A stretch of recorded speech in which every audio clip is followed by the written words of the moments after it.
Good morning, how are we doing? It is Sunday the 29th of October. If you come in and give me a hello, if you're on replay, drop a replay. So some new research coming out, which isn't about sleep and the extra hour in bed that I hope you enjoyed yesterday or tonight, which is still important, but actually, although I say new research, it's actually just building on a portfolio of evidence that we already know, really.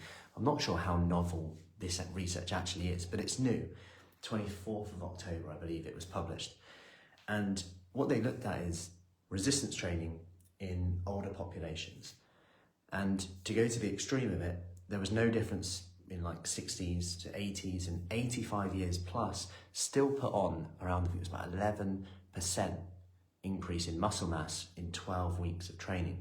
And they increased their 1 rep max, so how much they could lift once, by 40%, which pretty much suggests that if you want to age well, if you want to be as independent as possible, build strong, be fit, be muscular, resistance training is probably the best way to feel quote unquote younger, get that spring in your step, feel like you once perhaps did. And for a variety of reasons, because in this, injury risk is very low, which is great, because it's resistance training, it's controlled.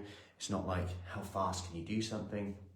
You know, even if you've got pre-existing conditions, what I love about resistance exercise, whether you've got a back issue, knee issue, an ankle issue, shoulder issue, like I have, you can still work around it and adapt and always focus on what you can do, which is just the secret to being consistent, rather than thinking about being perfect, rather than thinking, oh, I've got to run to lose weight, I've got to run to be fit and healthy, but my knees don't like it, my ankles don't like it, my hips don't like it, I just get injured. I get injured when I do a certain exercise.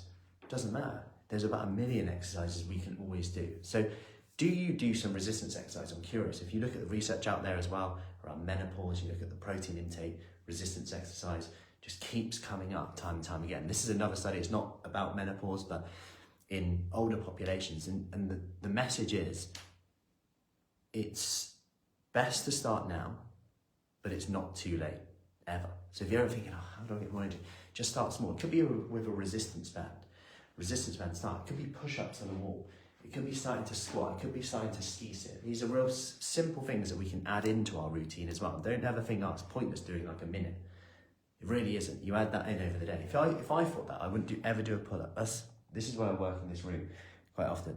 And I'll just do, every time I walk past, I'll do the odd one, or the odd bicep curl with a dumbbell.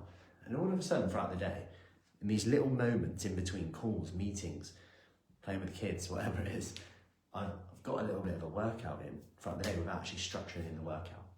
So, something to consider there. Do you get it in? The government actually recommend us do muscle strength exercise 2 times a week, which a lot of people just don't do. So I hope that helps. Any questions, just let me know, and I will see you soon.